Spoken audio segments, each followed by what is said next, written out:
നിങ്ങൾ വിചാരിക്കുന്നുണ്ടാവുമല്ലേ ഇതെങ്ങനെ ഒരു ദിവസം ആൺകുട്ടി പെൺകുട്ടിയായി മാറിയത് എന്താ വല്ല മാജിക്കുമാണോ എന്നുള്ളത്. എന്നാലും ഇത് മാജിക്കായെന്ന് ഷിനിൻ്റെ അമ്മയ്ക്ക് തോന്നുന്നില്ല. തൻ്റെ മകൾക്കെതിരെ ആരെങ്കിലും മന്ത്രവാദം ചെയ്തത് അവൾ ഒരു പെൺകുട്ടിയാക്കി മാറ്റിയതാണെന്ന് കരുതി അമ്മ പല മന്ത്രവാദികളുടെയും അടുത്തും ആ ഒരു സംഭവത്തിന് ശേഷം ഒരുപാട് ക്യാഷ് പൊട്ടിച്ച് തിരിച്ച് അവൾ ഒരു ആണാക്കി മാറ്റാനായി ശ്രമിക്കുന്നുണ്ട്. പക്ഷെ ഒരു രക്ഷയും ഉണ്ടായിരുന്നില്ല. ഷിനിനെ തന്നെ അമ്മ വെറുതെ കാശ് കളയുക, താൻ ഇനി ഒരിക്കലും പഴയ രൂപത്തിലേക്ക് മാറില്ല എന്ന് നല്ല ഉറപ്പുണ്ട്.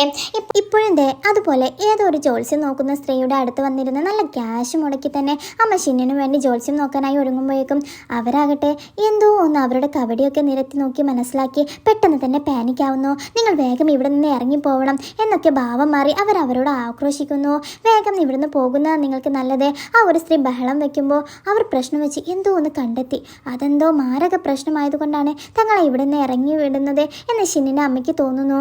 അമ്മയാകട്ടെ തൻ്റെ മകളുടെ ഈ ഒരു ദുർവിധിക്ക് കാരണം താൻ ചിലപ്പോൾ മുൻജന്മത്തിൽ ചെയ്ത എന്തെങ്കിലും പാപമായിരിക്കാം എന്ന് പറഞ്ഞ് ദിവസവും ഷിന്നിനോട് മോളെ അമ്മയെ ശാപിക്കരുത്, നീ അമ്മ കാരണമായിരിക്കും മോൾക്ക് ഇങ്ങനെ ഒരു ഗതി വന്നത്, അമ്മ അറിഞ്ഞുകൊണ്ടൊന്നും ചെയ്തിട്ടില്ല എന്നൊക്കെ ഇങ്ങനെ പറയുമ്പോൾ അമ്മ എന്തിനാ ഇങ്ങനെയൊക്കെ പറയുന്നത്, അമ്മ എന്ത് ചെയ്തിട്ടല്ല. അവൾ അമ്മയെ ആശ്വസിപ്പിച്ച് മുറിയിൽ ഇങ്ങനെ ഇരിക്കുമ്പോൾ ആ സമയം ആ മുറിയുടെ ജനാല തുറന്നു കിടക്കുകയായിരുന്നു. നല്ല കാറ്റടിച്ച് ഒരു ഇല അകത്തേക്ക് വന്ന് വീഴുന്നു.